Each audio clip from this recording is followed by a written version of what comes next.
Hey guys, what's going on? So in today's video, I actually wanted to do a response to Rose Anvil's video on the Alden Indy boot and how he basically said that they're overpriced. And it's caused a little bit of controversy in social media, and I sort of wanted to address that because I love Alden, I love the Indy boot, but I think Rose Anvil has a lot of valid points, and I'd like to cover and corroborate a lot of what he said. So specifically, what he reviewed was the Alden 405 Indy.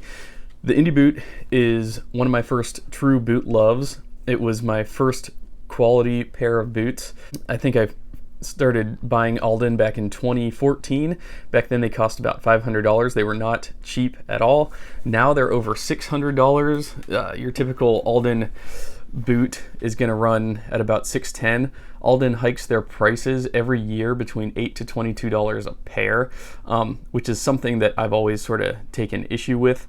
Let me start out by saying that I am a patriot. I love America. I love American made. I support American made. If you follow me on Instagram, I'm constantly using the hashtags support American made because I do believe in keeping America's economy thriving. I believe in keeping the craft alive and funding these skill sets that we risk losing at any given point in our industrial, highly industrialized age. So I do disagree a little bit with Rose Anvil on certain minor points, but writ large, I agree mostly with everything that he said in the video. Alden does leave some areas to be desired in the quality in the materials that they use. So I want to talk about American made first and foremost.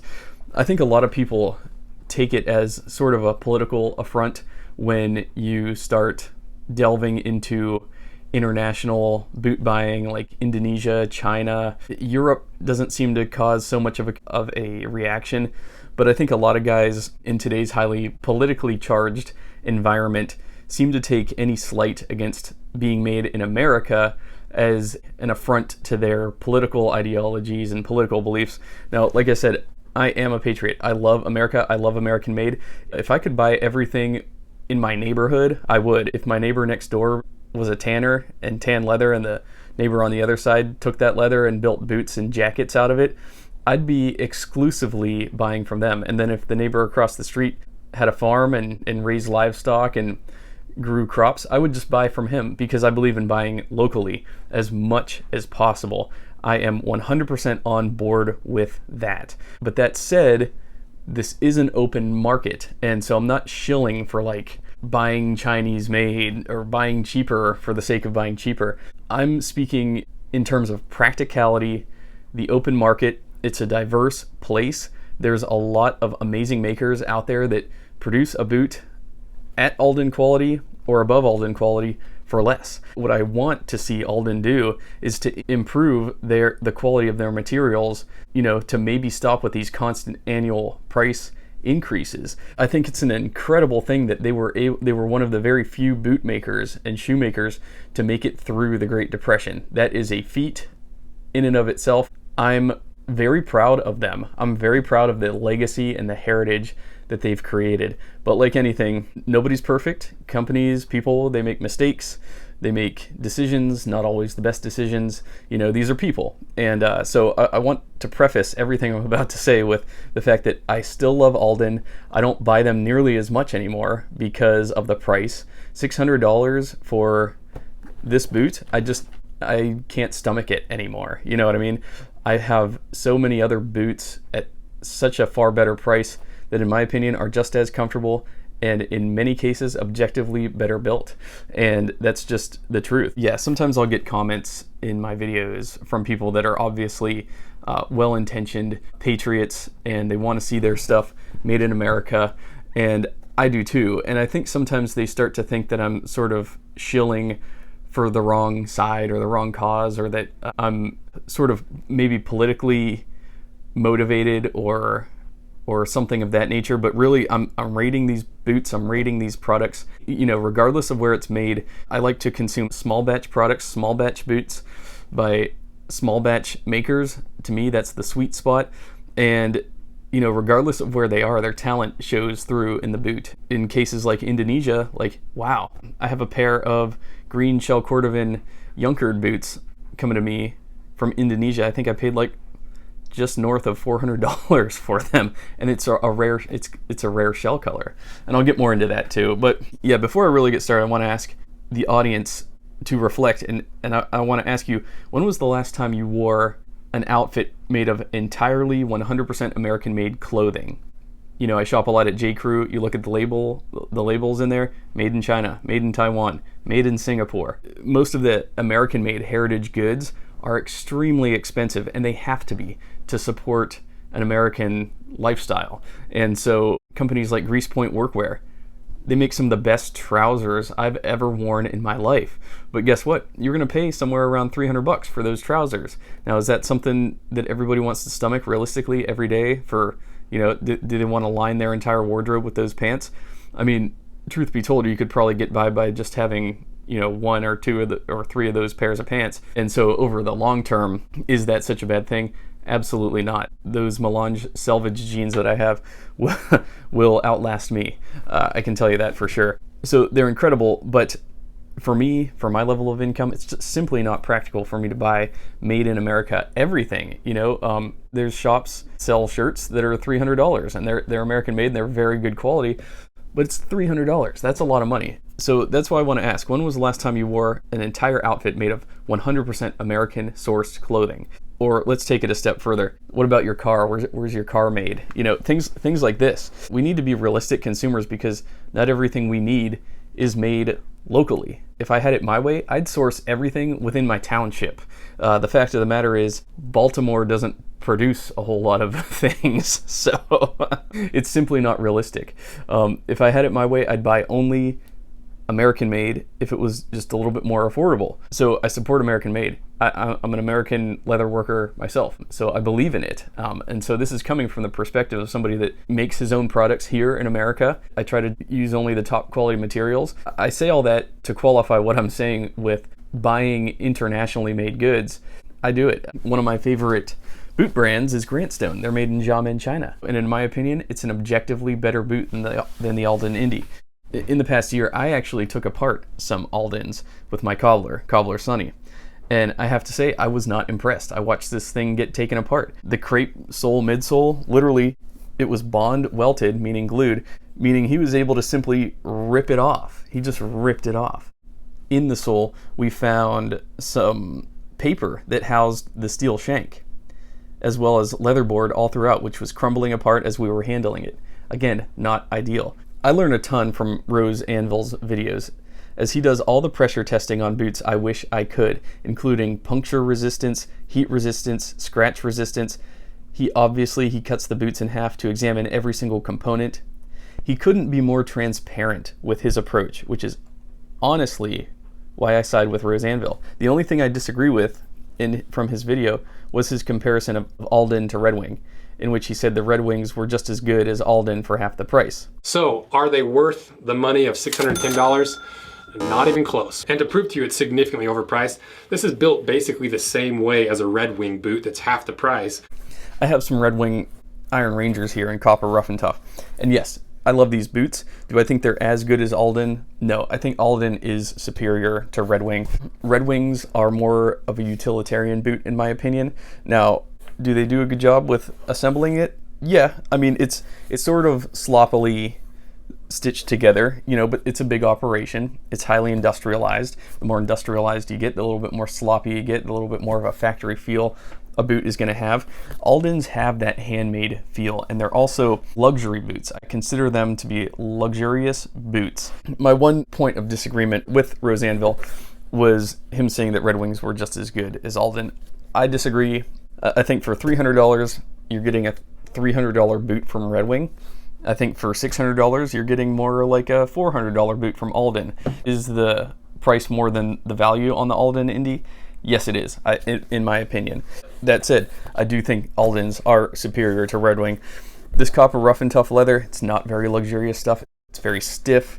It's not very beautiful either. It's not a luxurious experience to wear them.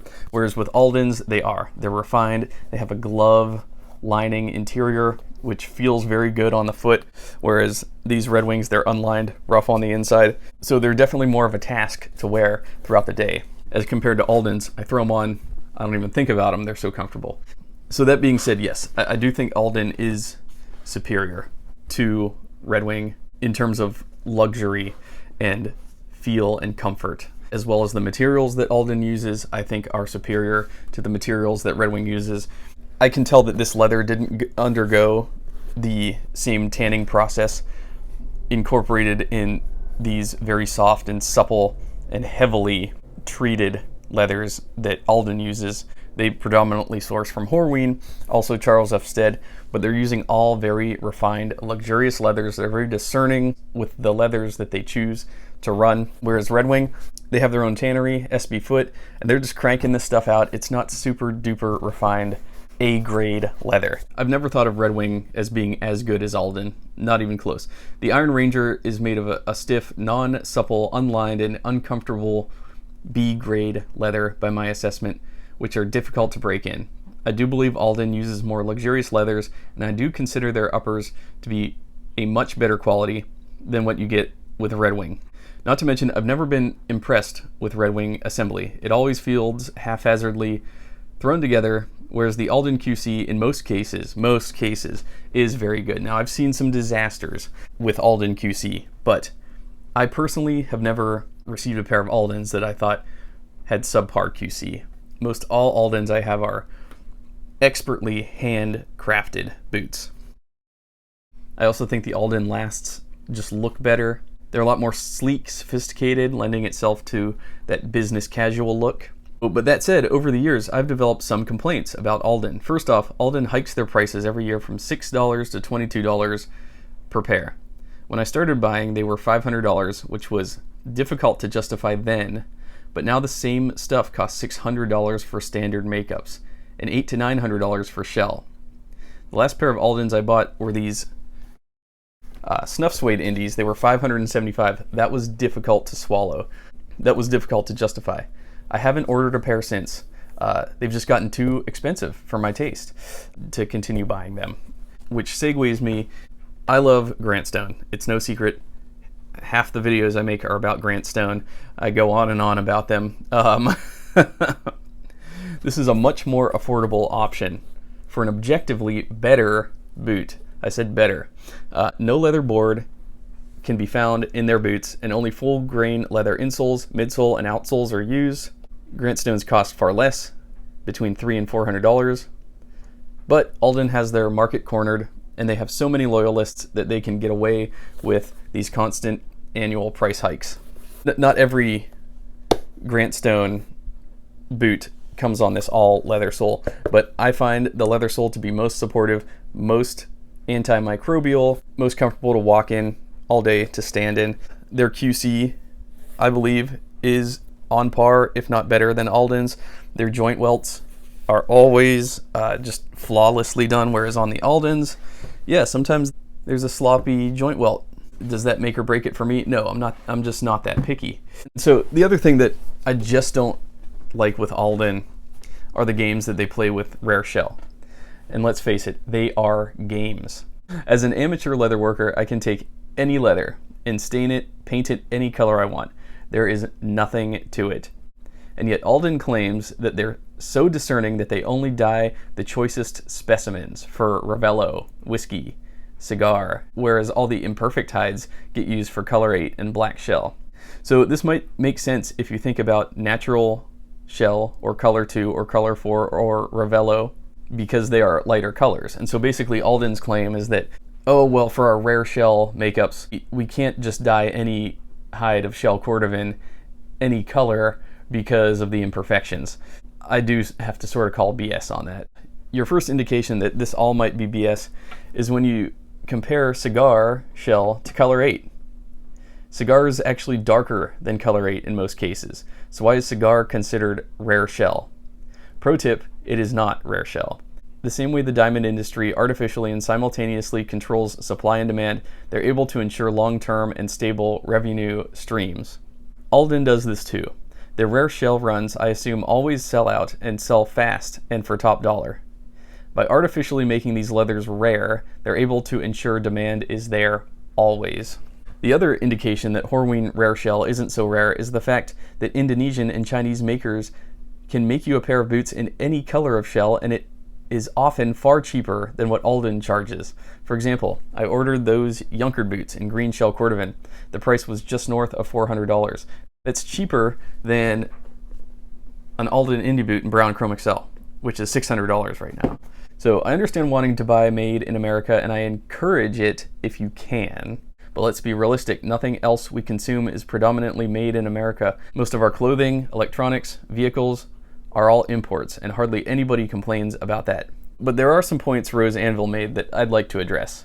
First off, he said that the leather that they use in this is a B grade leather. So let's start with the upper first. So this is a brown leather that's either cowhide or calfskin, and it's tanned by Horween, but depending on what site you look at, it either says it's cowhide or it's calfskin. So we did a little cross-section test and we looked at it, and it looks a lot more like cowhide than it does calfskin, because usually calfskin has a lot less of a refined grain.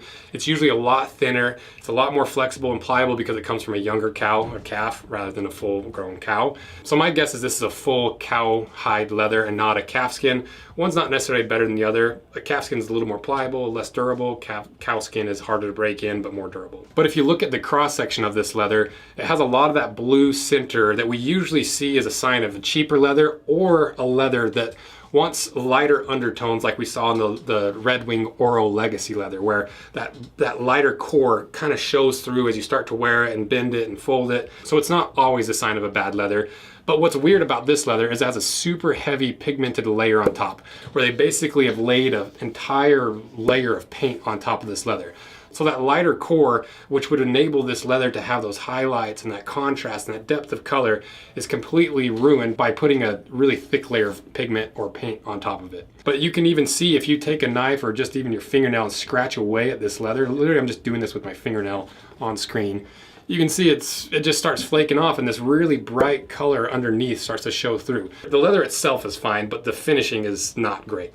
So what about the thickness? Well, this leather is 2 millimeters thick, so pretty decent thickness. So if I were to grade this leather overall, because of that pigment on top, and because it's got that blued core and it's not Horween's best leather, I would put this as a B grade leather. It's right on that edge for me. If it were just like a not a pigmented layer and it was dyed, it would be an A grade leather, but the pigment, it negates the properties of a higher quality leather. He basically said that because it's heavily pigmented and that you can scratch the pigment off and it reveals the natural undertones, that it was a B grade leather. Now I have to say, so my buddy Phil at Ashland Leather, he said that this actually is not calfskin. This is what's called Horween's Austin leather. What I can tell you is that these are some of the most supportive boots that I own. I consider this to be an A grade leather. I don't consider this B grade at all. It's very luxurious, very supple to the touch, very smooth, beautiful stuff. It also has held its shape over the years. I don't attribute that to the shoe tree that I have in here either. They're just constantly comfortable. They're so supportive. I do think that it ages very nicely, as evidenced by the scuffs and scrapes that they've picked up along the way. I really do actually like this Austin leather. DeFi Bags uses Horween's Austin leather. The Recon Horween Austin calf leather is a suitable tool for any mission. We're colliding the most amazing Horween leather we've found. The deep, rich beauty of Austin calf leather is a sight best seen in person.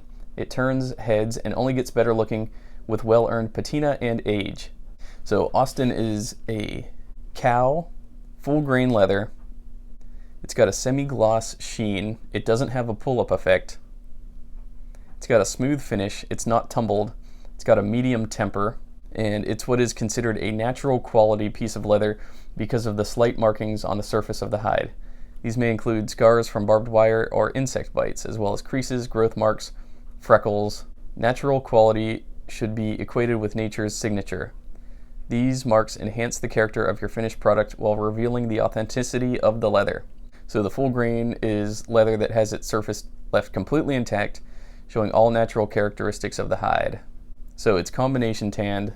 So this is a leather that is tanned using both chrome and blends of vegetable extracts along with emulsified or unrefined oils and waxes. It is fat liquored leather. It's been nourished and conditioned with emulsified oils. It's vacuum dried, aniline finished dyes and finishes that contain no pigment. When used on leather, they provide a rich, clear stain that allows the natural character of the article to be seen. Long story short, I do like the Austin leather. I think it's great. I don't know if it's calfskin or standard cowhide. It might just depend on the temper of the leather. They might use both. It's hard to tell, but I do like it. Rose Anvil also pointed out in his video that the loose grain insole is from the split portion. So on the inside of the boot, you've got the insole, which is loose grain, and from the split portion, it's not as good as a leather insole. It's not full grain. And then if we start looking at the inside of the boot, if we go to the insole, you can see we have a half sock liner in there, just a little piece of that lining leather with a little bit of foam underneath. And then you also have a veg tan insole. And this is a really odd insole because 95% of the boots that we've seen, usually that smooth grain is up. And so your foot is sitting on the grain rather than the flesh side. Whereas this, you can clearly see that's not the grain because it's kind of that loose grain, that loose fibery texture of the underside. So either this is a really cheap split portion of a higher quality veg tan leather, or it's just reversed. Hopefully it's reversed.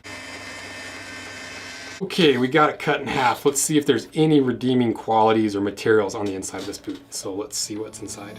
Let's start with the bad first. So as we kind of suspected, this insole layer of the leather, it isn't a full grain leather that has that grain pattern that gives the leather its strength when you're bending it over and over again and sweating on it and drying it out.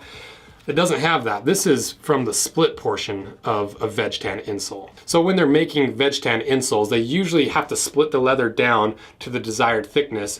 And they obviously keep the top portion with the grain in it to keep in the higher quality boots. And then usually they take that split portion and either repurpose it or grind it up for leatherboard or throw it away in a lot of cases. But in this boot's case, they've taken that split portion, that's the cheaper, less desirable, less durable portion of the cross section, and they've sold it as a cheaper alternative to a leather insole. And so that's why it's a little bit thinner, that's why it's really fibrous, and that's why you don't see a grain pattern in the cross section at all. And I still think it's a better material than fiberboard and some of these other materials, but for $610, you'd want a full grain leather insole. And quick shameful plug for my website, dalesleatherworks.com. So I do sell full grain leather insoles. This is Wicket & Craig Natural Latigo. I have a bunch of sizes on the site. This stuff is better than what Alden uses in their insole. Their insoles are still comfortable, but it is sort of disappointing that they use loose grain insoles from the split portion, which is not as good as a full grain leather insole. The heel counter and the rand are leather board, which is disappointing. Leatherboard is essentially, what they do is they take leather fibers, like it's basically like in woodworking you have particle board, right? They take the scraps and the dust and they reconstitute it, they glue it back together to make fiberboard, essentially, which is not full grain wood. Well, the same thing is done with leather. They take leather scraps, they can basically grind it down into a dust and then reconstitute it using rubbers and stuff. And so it's hardly ideal. It's not that natural full grain leather. For $610, you would expect there to be pretty much all leather throughout this boot. But this midsole layer right below the welt and above the outsole, it's not leather, it's a leather board. And what leather board is, it's an inferior product to, or material to leather, because basically all it is it's all the scraps, it's all the loose fibers from trimming off leather and grinding up all the extra bits. They take all those loose fibers and they reconstitute it with some sort of binder, usually it's a rubber compound, and they make a leather-like substance that just basically performs like rubber, but it allows you to put a little bit of a marketing spin and say that it's leather board, or some people just say it's leather even though it's mostly rubber. It's not even as good as rubber, because rubber has some properties that allow it to not split after flexing hundreds and thousands and tens of thousands of time, whereas leather board, because those fibers are on the inside, those create natural fracture points where if you really wear that material hard, those little fibers start fracturing your layer and then it starts falling apart. So it's not a bad material, but it's far from a $610 boot material, and it's kind of a crime to not have real leather in a $610 boot. But the real problem with this heel is, once again, instead of using a full leather heel stack that's not even that much more expensive than leatherboard, they use a leather board. And it's just that same reconstituted leather that has some of the properties of rubber and some of the properties of leather, but ends up doing the same thing as the outsole, where it kind of just combines the worst attributes of each.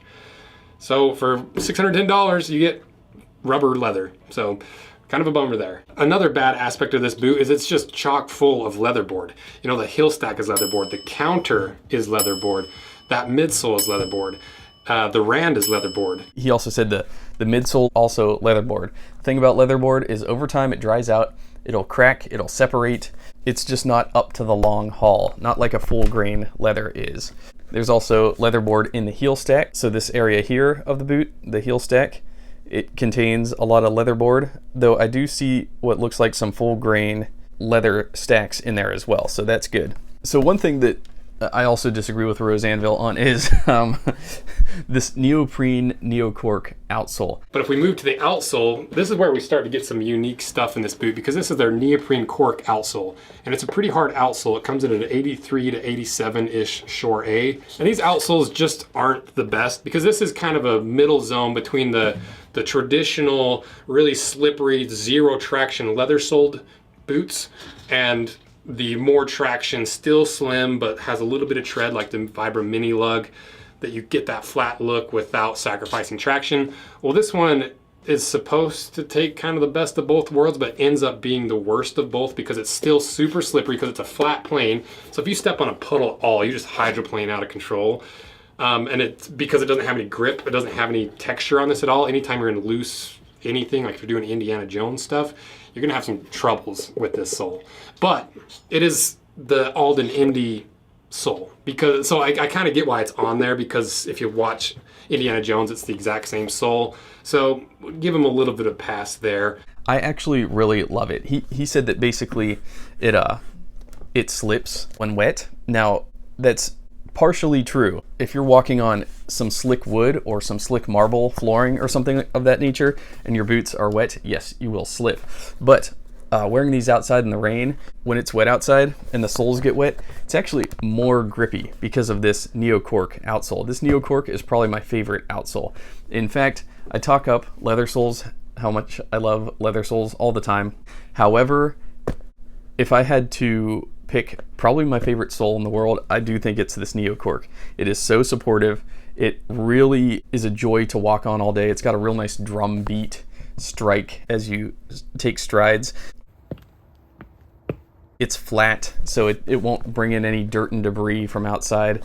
To me, it's the grippiest sole you're gonna get without going full commando. So I do like that. I do wish I had more boots. This is my only pair of boots on this neocork outsole, and I do really, really love it. I enjoy it every time I walk in these. They're phenomenal. And they're also incredibly durable. I've had these boots for like 8 years, and I do have a rather large rotation now, so I'm not wearing these as much as I used to, but they've barely worn down at all. Like, these have held up wonderfully throughout the years. I do disagree with him on minor points, though, however, I do agree. Are Aldens worth it for $600? I just don't buy them anymore myself. I think they're still worth it. I think if you're just getting into boot collecting, you owe it yourself to get a pair of Aldens, maybe a couple pairs. Should these comprise the majority of your collection? No, I don't think so. I just don't think it's practical to spend $600 on these. I think you get a few pairs, and then you pretty much got your bases covered. You can say you have some Alden Indies. You check that box. They are an iconic boot. I am a big Indiana Jones fan. I do also agree with Rose Anvil that the new movie is a shell of its former glory, and I'm hearing rumors that Indiana Jones 5 is just going to be a disaster. So, but that said, there are great made in America options. I'm also a huge fan of Nicks and Whites. After trying those, they cost just as much as Alden, and in my opinion, they're far better made. They have full grain leather throughout the whole thing. No corners are cut in terms of the build and materials that they build into their boots. Zero corners cut. I really like the Nicks and the Whites. So that's basically it. I didn't want to make like a clickbaity video, but the counter argument to Rose Anvil's video is that, well, 100 Wears reviews did a good write-up as to why he disagrees with Rose Anvil, and mostly his arguments revolved around the fact that, if you love the boots, they're worth it. They're worth it at any price, really. And my buddy Jimmy at Nerdin' with Boots also known as Trinity Handmade, he echoed a similar sentiment to me once, because I'm looking at John Lofgren's. It's like, why would I pay $2,000 for the same boot essentially that I could get from another maker? He said something that really resounded with me. He said that if that's the boot you want, it's worth it. If that's the exact boot, that exact last, that exact shape, that exact profile that you're looking for, and it's $2,000, well then it's worth it to just get the one that's $2,000 as opposed to buying other versions that are $500. It's much more worth it to get the one you want as compared to buying 5 boots that are like it that are not exactly what you want. And so ultimately it comes down to you. What do you want? What do you see? What do you value in a boot? And I know it sounds general and it sounds like a cop-out, but if these Aldens are worth it to you for $600, then they're worth it to you for $600. I personally just don't think that anymore. Like, these boots have treated me very well over the years, and I love them, and I'm happy I have them. I'm blessed to have them. I found a brand that honestly, frankly, I like more. These Grant Stones, they're full grain leather all throughout, no paper. The QC is just flawless, and I really love this brand, and I love the people behind it, and they're not playing silly games behind the scenes to play the rare shell game. Any explanation I've heard from Alden about the rare shell scheme is they've all been sort of just cop-out answers. Oh, we want to make sure you're getting the right fit. It's like, what? Yeah, obviously. Oh, we want to get people in stores. Oh, we want to get people loyal to the stores. Yeah, so you cozy up to some of these stores and you buy, 5, 10, 15 pair Alden from them, and then you can get on their exclusive list for their rare shell makeups. The Shoe Mart, if you sign up for the Shoe Mart's rare shell list, it's like this full list of terms that you have to agree to be on the list. And one of them was, you're not allowed to sell these boots on the internet.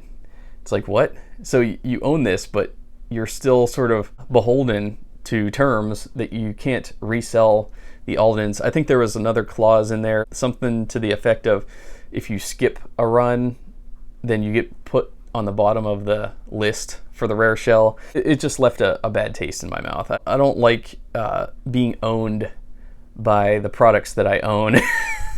If that's what Alden has to do to survive, then okay, but it's just not a game that I feel is worth playing personally. Now, I have friends that do the rare Alden shell thing, and it's awesome. Would I love to have a bunch of cigar makeups, a bunch of tobacco, a bunch of whiskey shell makeups? Yes, I would. It's just a matter of you have to be committed, you have to hunt, you have to chase them down, you have to wait years and years. And my recommendation with that, again, is if there's some rare shell that you want, just order a custom pair from one of the Indonesian or Chinese makers, and they can do it for you, no problem. In closing, I passed these ideas around to quite a number of friends in order to get their take on it, because I didn't just want this video to be me spouting my own opinions out onto the internet without doing some due diligence. And so I reached out to a few of my friends. A lot of them had a lot of really good insights. So in terms of the leatherboard versus full grain leather midsole debate, so talking about Grant Stone, for example, with the full grain leather midsole as compared to the leatherboard that Alden uses, while it's true that the full grain leather midsole is a lot more durable and a lot more supportive, it's also more rigid. For the application, it's not always ideal. Think about the consumer base that Alden comprises, right?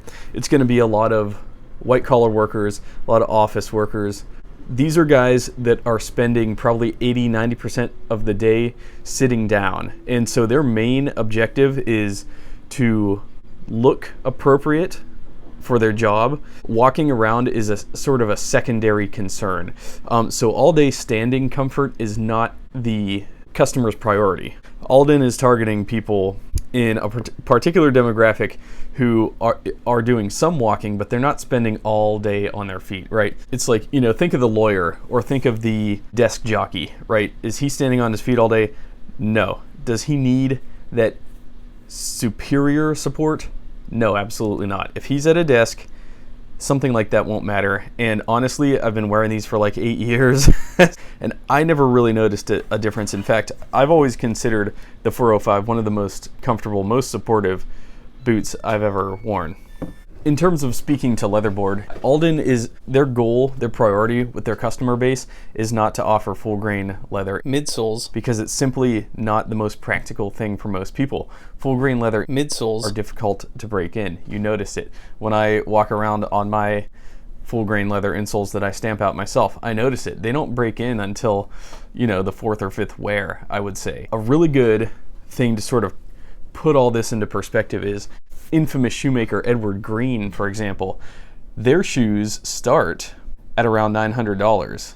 And so Edward Green, they're doing the same thing as Alden. They're using the leatherboard in their heel counters. I'm just looking at Edward Green's website right now. One of their cheapest shoes is 995 British pounds. That comes to approximately $1,117. So that's over $1,000 shoe. And it has leatherboard in there, leather composite. Edward Green is often touted as the pinnacle of fine men's dress shoes. Hey guys, it is editing me again, and so I referenced this article, 100 Wears Reviews. He did a very good job detailing out all the reasons why he does believe that the Alden Indy is worth it. And this part specifically that I'm going to reference is the part regarding the... And so he does give credit to Rose Anvil for actually referring to the leatherboard as leatherboard instead of referring to it as paper, as some people do.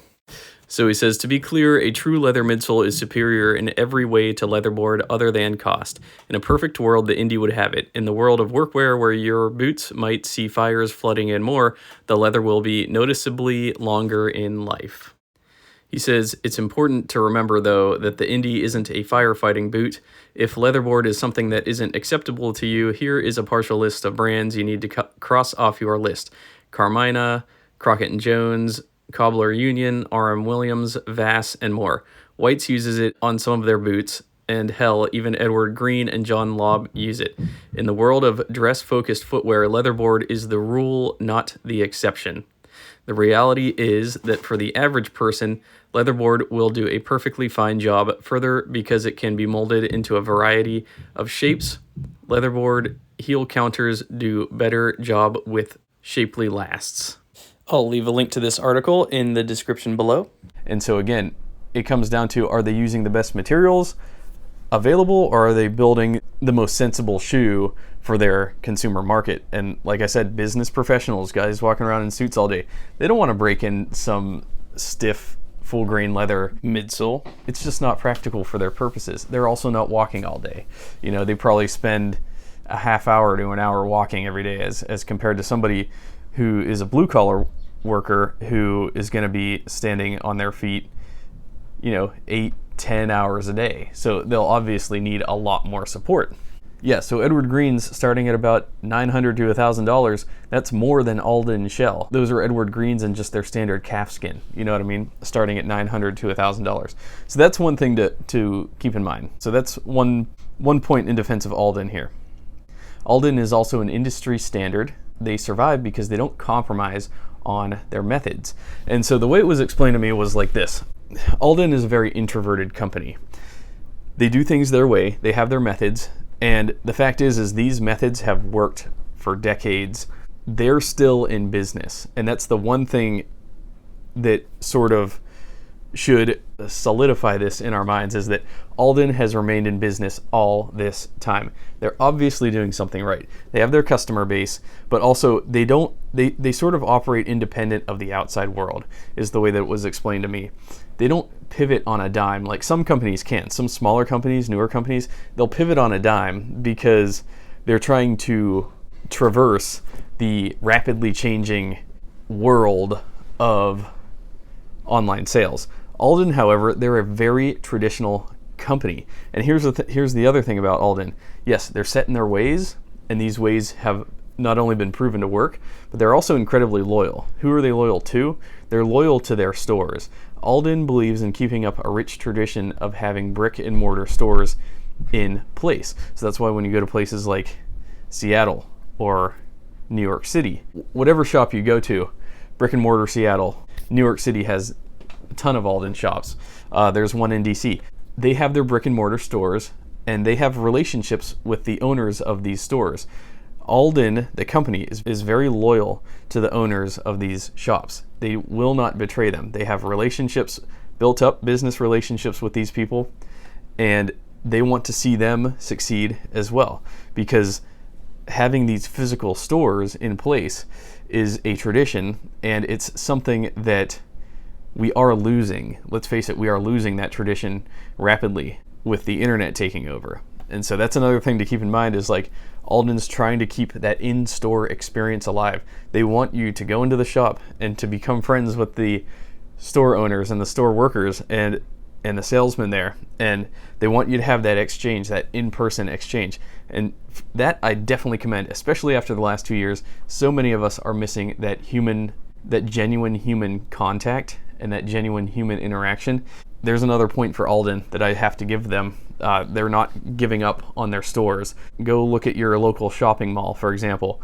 How many big retailers have pulled out in recent years, especially in the last 2 years. They're evacuating in droves. Even I live in a pretty highly populated area, and I walk around the malls here. It's a dismal sight to see, for sure. Why? Because so many of the shops that I've come to sort of love and been patron to for a many number of years, they're shuttering their doors and they're leaving. One of my favorite brands, they're at the stage now to where if they can close a shop, they're going to close the shop. They're hemorrhaging money by keeping these shops open because so many of their sales are online.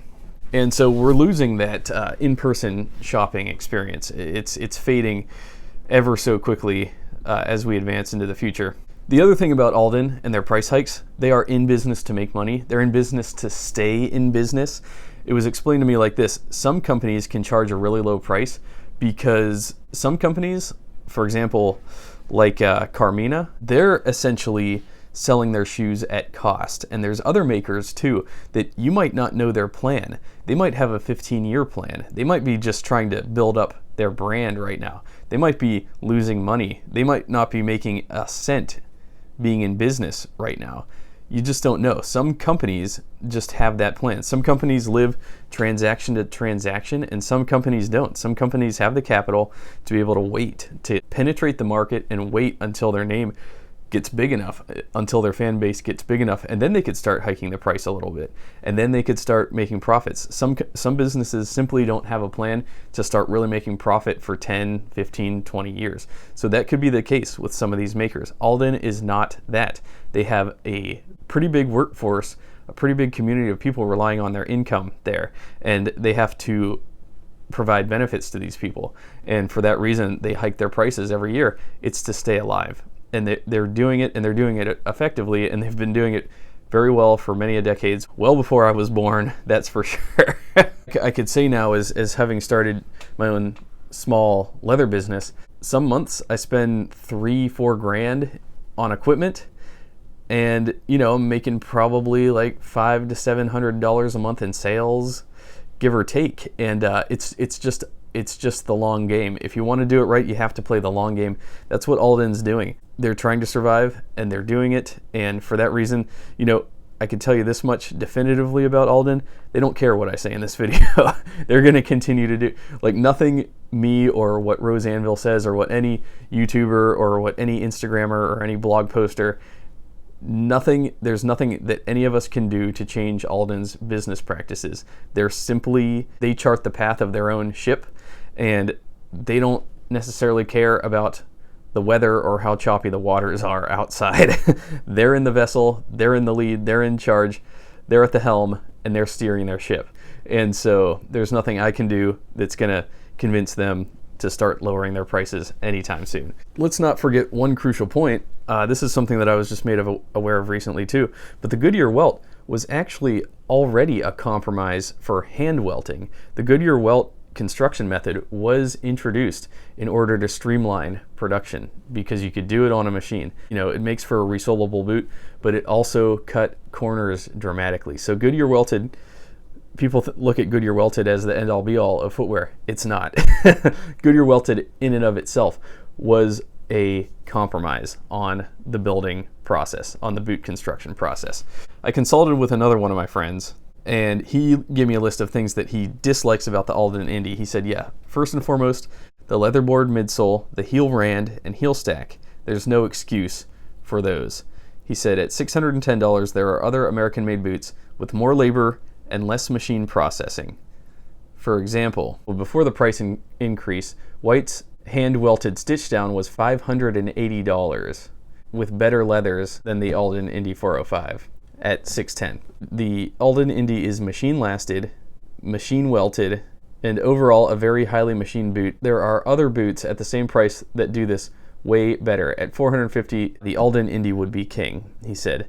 Yes, I agree. At $450, the Alden Indy, I'd probably have 20 pair by now. He said the split leather insole is unacceptable. He says that the eyelets and the hooks could be better. I agree. Yeah, so he says personally he does not prefer the Alden lasts, but that's always subjective, he says. The best last for Rose Anvil's foot, Weston, is the Wolverine 1000 Mile, which cuts the same corners as Alden.